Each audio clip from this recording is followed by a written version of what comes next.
Berserk is a seinen manga drawing inspiration from dark fantasy, philosophy, and European culture. It delves deep into the fatalistic aspects of free will, what it means to exist, the concept of evil, nihilism, death, and so on. There are so many iconic moments in Berserk as a series. The peaceful moments with the characters, the bloody showdowns as Gus battles the demons, the comedy, the beautiful maturity in each frame that conveys the emotions and conflicts of the characters. Any fan who has read the manga and wonder what moment defines Berserk can ask. Most would answer the Eclipse, Black Swordsman arc, or something similar, but I bring up the moment that separates Guts and Griffith, and how this one chapter established the ideology of their values and perspectives. Chapter 12, Precious Things. After Gus kills Adonis and his father, killing two guards along the way, and returns to Griffith, Griffith speaks to Princess Charlotte. The way Mirror starts the conversation around the party is significant to the small moments and to life. Then we return to the conversation about shedding blood and acts of violence. This is where Griffith's personality begins to break. He opens up and confesses about his dreams and how far can he go one to realize one's dreams. The one thing you have to know is that Griffith is that he's ambitious and selfish. He would do anything it takes to get what he wants. Griffith created his philosophy on dreams and equals and all of that to the distance himself from the guilt and pain he felt as a result of the thousands of people who died due to his ambition. For men like Griffith, the band was nothing but a tool, and ordinary chiefs had no regard for their own soldiers than the ones they fought. Guts, on the other hand, had not felt any love or dependence on anybody. He had to learn, he had to survive, and he had to fight, and he had to become very good. Guts blindly followed Griffith and would do anything for Griffith, even killing a child. What broke Guts' heart was when he overheard Griffith say to the princess that his true friend should be his equal and should be as adamant in following his own dreams. This devastated Guts, who had spent the recent years following Griffith's dream. The only way for Gus to remain Griffith's best friend was to leave him and to show him he had his own ambitions. Gus drew his conclusion from a couple of sentences in Griffith's talk with the princess, and he overlooked all the times Griffith had saved him. It's here where Griffith viewed his men as followers devoting themselves to his dream, who were using him as a reason to live rather than striking out on their own. To Griffith, this made them less valuable as a whole than he himself was. They were not his equals. It's here that Gus reevaluated everything Griffith's speech motivated him to do and realized for the first time that maybe he never needed someone to self-motivated, self-serving dream. What he had wanted all along to belong somewhere. We are shown Gus' desire to belong narrowly on multiple occasions, but I will settle for a mention to two major moments. Guts' desire to belong. It is also something picked up by Judah in the Golden Age arc, in addition to Gus saying to himself, as already linked to the first paragraph of dissection. Guts shifts between the differing ideologies through his life. His life until he joins the Hawks is defined by the ideology taught to him by Gambito in word and action. Trust no one. Do everything yourself. Don't ever rely on others because they'll betray you. If he wants something done, he will get it done, no matter the cost or even if it's moral. Griffith simply saw him as a real friend because Gus was the type to stay faithful to his own dream instead of being enchanted by Griffith's using him, and Griffith respected that a lot. In Berserk's overall narrative, your personal desire for what is most precious over everything ultimately causes misery and turns you into a monster, both literally and metaphorically. We see this both with Griffith, who became a god hand, and Gus, who was plagued by the darkness. It's where Mirror carefully planned out the duality between Gus and Griffith's fate. During the massacre of the Hawks, Gus kept fighting no matter what and didn't submit to himself to Griffith's will. Griffith is the complete antithesis of Gus. Gus was always the greatest exponent of individualism, the true lone man's worth in a chaotic and confusing world. Many people join up with Griffith out of their own selfishness and want to have money and recognition. Guts is our reminder that Griffith is still a human. It is not so much that Guts gets in the way of his dream as Griffith's own humanity does, which is why he must become something other than human to achieve that dream. Griffith has this mindset of an individual who wants to rise up in the world. He wants to achieve something greater than what is expected of him, to buy the previous conceived notions of the concepts holding him back and create a utopia to achieve his dream and to keep rising beyond everyone and everything else. And his features have a sense of angelic perfection to them, untainted by anything else when we first see him. And one of the most unique things about Griffith is that if you take away the truth behind Griffith's actions, Griffith would indeed seem to be like the hero. He would indeed seem like he actually did nothing wrong. Griffith's character design and visual appearance is the sense of presence and grandeur of light, and the transcendence all accentuated by Griffith's phenomenal character design. Even the most meticulous details were taken into consideration to really symbolize how Griffith represents a sort of divinity. For example, one will notice after his return, despite looking the same, Griffith's pupils are dilated, a visual representation how he has changed on the inside. Those eyes, which radiate with glimpses of humanity, are now supernatural, a masterful expression of what he sacrificed to get where he is, his humanity, something I will be talking about soon. And it carries with it a haunting truth that if we didn't know the reality of his actions, he would seem like the protagonist in our eyes. Guts is the menacing, hostile, mysterious, and cruel man with a big sword, not the antagonist in the white and shining armor, the enemy. That is because of the kind of story Berserk is. It's about holding on to sentimentality and humanity and the hope of overcoming one's trial, a macrocosm on what it means to be human and the hope of struggling through against whatever fate has in store for us to find happiness as people. It's through visual symbolism, mirror paints our protagonist and antagonist as different from what a normal protagonist and antagonist should look like to enhance the moral complexity of the world they live in. Griffith's entire ideology can be characterized by the single sentence, I want wings. However, at the cost of achieving his dream, at the cost of gaining the wings, he so desires to soar beyond everything and carve his own utopia into a world those around him suffer. Griffith radiates a light so powerful that it's not only attractive, but as people draw closer to it, blinding. It blinds people from their own hopes and dreams and drives them to sacrifice their lives. And he knows this. However, he must keep moving forward, keep pushing forward, keep moving beyond. As I mentioned before, Griffith holds the mentality in which desires transcendence due to living a life oppressed as a commoner and forced to only gaze at the grandeur while he lived as a life as a peasant and never expected to be anything greater. He developed a powerful hunger, a desire to fly above everything and everyone else, to soar beyond the limitations of society and the world itself and prove that he can be greater. What he wants is to create a change, to create his own utopia, to symbolize and set in stone him overcoming the boundaries of the world. There's one scene where he hurts himself badly as a sort of penance for causing the death of a young boy who had joined his hawk because someone lost their life for the sake of his dream, and it reminded me that he does care, but even more so, it highlights how heavy the burden he carries. He regrets that he caused so much suffering and pain. The White Knight, the hawk, stands all alone in his ascendance with no one by his side, no one who can see the world he sees because they all are subservient to him. He lowers himself to the barren levels to repent for the suffering he caused, though he cloaks his reasoning for being money. He's trying to bring down himself in order to try to stand among his army, to sacrifice just as much as they sacrifice out of self-loathing for his own superiority. He wants to take himself is an almost nihilistic fashion because of how overwhelmed he is by the cause of his dreams. He wants to choose an option that will save those around him too.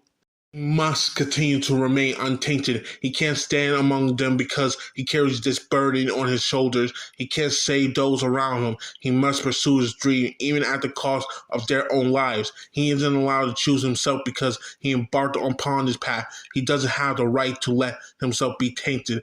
Everything must become subservient to his dream. To Guts, this is prompting him to discovering his purpose. But for Griffith, in my eyes, this is a Solomon, a lament from the part of him that feels anguish from his own dream and from the fact that he must stand alone and above all else. Griffith has no friends. He is alone. He has chosen this path, and here he is. Expressing how much it pains him to stand like this, to have all these dreams subservient to him, to not be on the same level and understand truly to become friends with them because they aren't willing to pursue their own dreams at the cost of his. It's a beautiful moment in two ways because of how it develops Guts, but also how it reflects on Griffith and his mental state.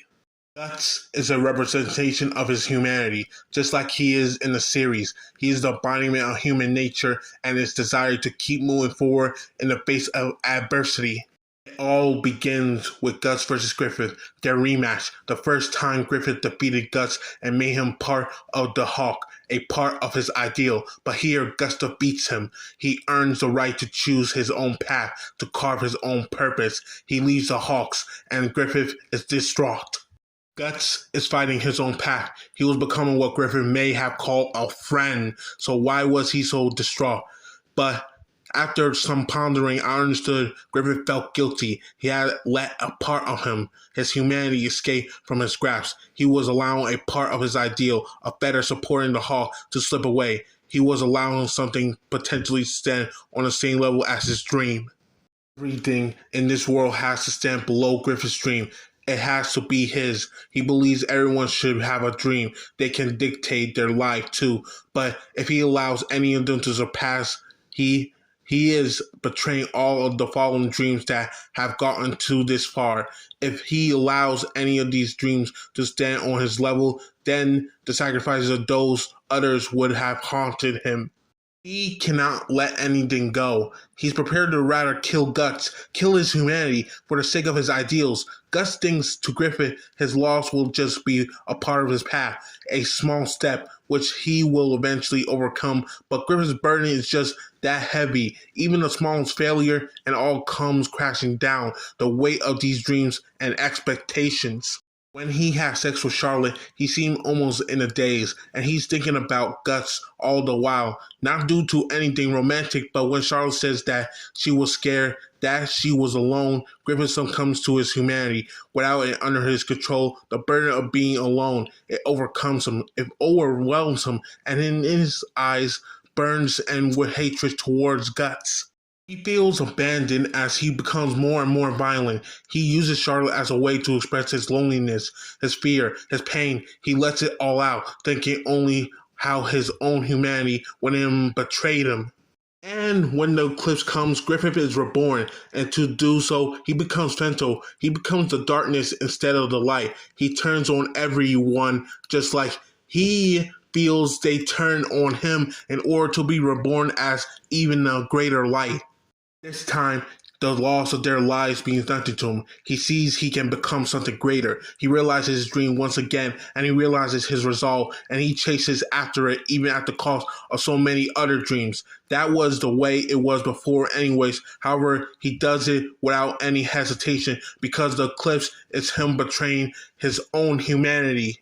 Through the eclipse, he casts away everything that makes him a human being in order to become even greater.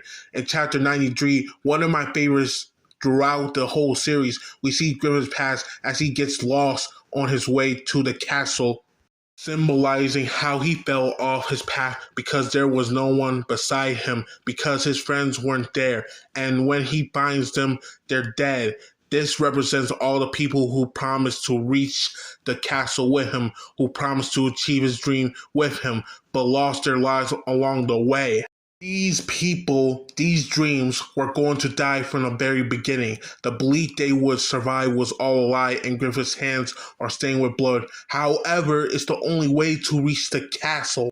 He must sacrifice these things, the weight of these dreams, in order to reach where he desires. These people gave their lives for him, for his dream, because he couldn't be satisfied looking at the castle all alone, and all of these bodies piled up along him and would only have to continue growing.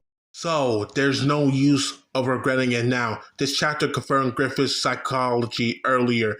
If he let himself be consumed by his humanity, everything will be over. When he violates Casca, he's looking exactly at Guts while doing so, the whole time without even a second glance at his victim. Though, in a sense, his main victim is indeed Guts, because he's essentially getting back at his humanity, at Guts, the one who states made him forget his dream, that made him forget his ambition. The burden that weighs so heavily on him, he forgot why it existed in the first place.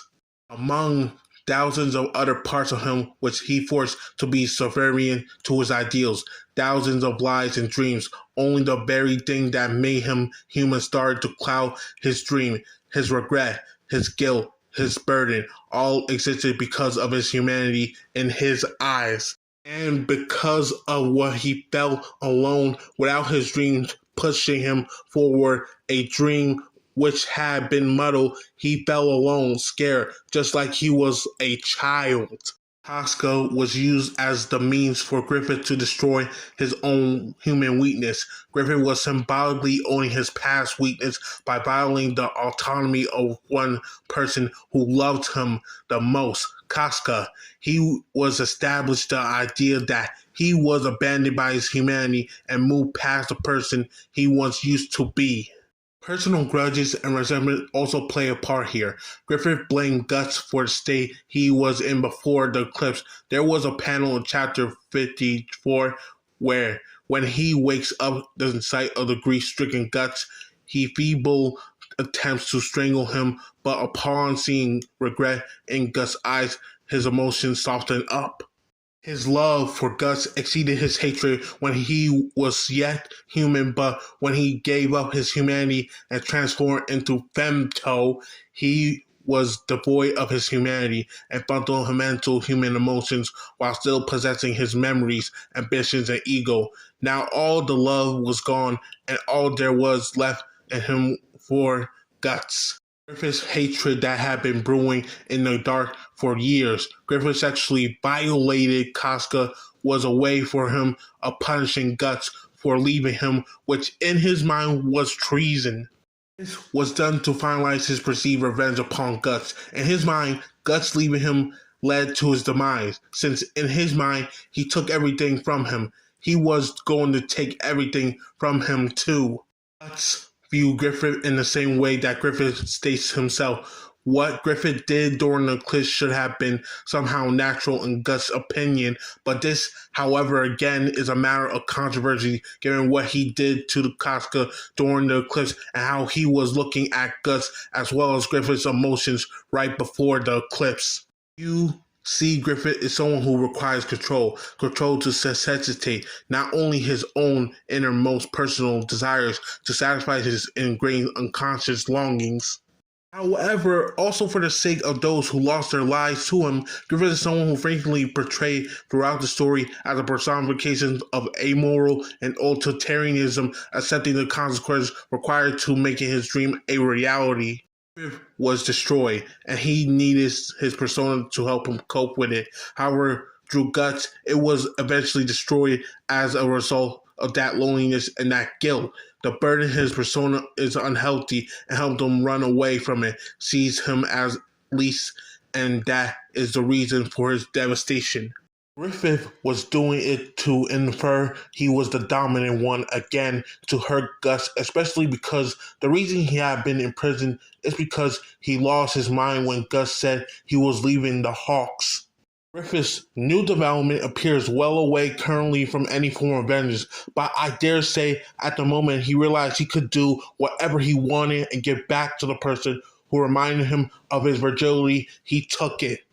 We see Griffith encountering the very source of causality, the antipony of darkness, the ultimate reason men choose to pursue their actions, the dreams and reasons in which allows humans to commit horrendous crimes, and Griffith is the embodiment of it. He is a chosen one whose destiny, whose dream is meant to affect many others. All of his interactions are a part of causality and fate, are a part of the grand cycle of all things. Griffith is chosen by destiny itself to continue forward and to do so. If his actions are meant to benefit humanity, if his path is destined to continue, he wants wings to achieve them, to be able to rise. And even when Griffith and Gus reunite on the Hill of Swords, Griffith, despite Gus' fury, feels nothing. He feels no guilt or pain, none of the burden he had left before. Nothing can truly sway him anymore. Not his humanity, not the dreams of others, nothing. He can be hated or despised by the old comrades. However, despite acknowledging his actions, he understands there is no turning back. There's no point in trying to make up for it now, just to continue for the sake of his dream. The one thing he could not betray, the one thing he sees. Evil is a broad term, and Griffith is as evil as any human who ever sacrificed others for power, killed, destroyed, gave orders, putting aside the demonic part of his journey. Many other leaders, even today, commit heinous crimes. Worse, even at least Griffith delivered paradise and damn the rest of the world. We all know he had feelings on for Guts. It makes no difference what kind of feelings. But they were there. He was his only hindrance here. Even that is gone. For a split second, Gus doesn't even feel rage, just sadness. Only dreams remain. This man is left essentially an empty shell. None of Griffith's deeds equals that part. The part we see he is without a shred of remorse or regret. Griffith is willing to do whatever it takes to get what he wants, even if it means sacrificing others. He is also very manipulative, using people's emotions and vulnerabilities against them. Just as the idea of evil was created by humanity's desire to understand the mystery of why evil happens and what it means behind the meaninglessness suffering, Griffith was born from the longing for salvation, deliverance from the same evil. And since Guts is his opposite in every aspect, Guts is a struggler against fate. If Griffith follows his fate, Guts fights it to the point of despair. Griffith, though it seemed he had a hard time, had every obstacle removed from his path by higher powers, guided by the hand of God. He never really had to fight for it because of the outcome was predestined. Then you have Guts, somebody who had to fight for his life almost every day, somebody who carved his own path. He is an archetype of humanity's will to fight, is an antithesis to Griffith's passivity. One accepted predestined fate as his own, the other never stopped fighting. All Griffith did was almost following the fates, and when Guts came into his life, he was drawn to him immediately. Because he was his total opposite, it was some kind of magnetism, if you will. Gus became the only one who was able to turn Griffith away from his fate, aka dream, because he was all Griffith was missing. In the end, that was not to be as we all know it. Everyone may still call him Griffith, but that's not the human Griffith anymore. That's Femto. That does not mean what he did with Casca is forgivable, but understand that the nature of demons is different than that of humans. Judging Femto with human morality is like judging Satan and God with human morality. They are no longer humans. The last act of human Griffith did was sacrificing the Hawks, but if you reread that part, you can see he did not know how they would die or how he was very reluctant in doing so. That's the difference between Griffith the human and Femto the demon. Femto is a psychological representation of his true desires. He is unbribed ambition. His usefulness as a character more or less ends with Griffith ends. After that, he is simply a representation of the worst side of humanity. You're supposed to recognize him as a dark side, and fight it, as Gus does, but let's formulate in this way. Does goodness exist in Berserk, or is everyone just a shade of evil? His whole life has been based on his notion that he is or will be special, and once he realizes that's a dead dream, it's so antithetical to his reason for living that he's willing to literally sacrifice everything. Only person who made Griffith think twice about his dreams was Guts. He could not accept Guts leaving him and saw his romance with Casca as a betrayal. The scenes where he is injured in the wagon cart shows these emotions clearly. Griffith never really cared about Casca. She was just another tool. It was revenge against his former friend who went against his dream. Guts and Casca's happiness symbolized an obstacle in his path, so he destroyed it. Their arcs will mirror each other. Gus started Berserk and had to calm down. Casca starts as a child and goes Berserk against Griffith. What helps her return to the light and peace of mind will be Guts. Because that's the real moral of the story. No matter how things get bad, no matter what future holds, you must struggle together. So Casca and Guts moving on and mourning their fallen comrades. Guts will succumb to the darkness this time. This was everything he had been struggling for, just to be taken away once again. But he still has to keep fighting against Griffith and show he isn't a part of his dream. I think this is the final conclusion of Berserk. Berserk is a humanist saga. Its protagonist Gus is neither perfect nor striving to be, all the evil attributed to the people as a whole. One could conjecture with the cleansing of everyone of evil, the idea of evil exists no matter, and people would live in a man-made world rather than an earned paradise. Now, let's see what the next chapter of Berserk will be.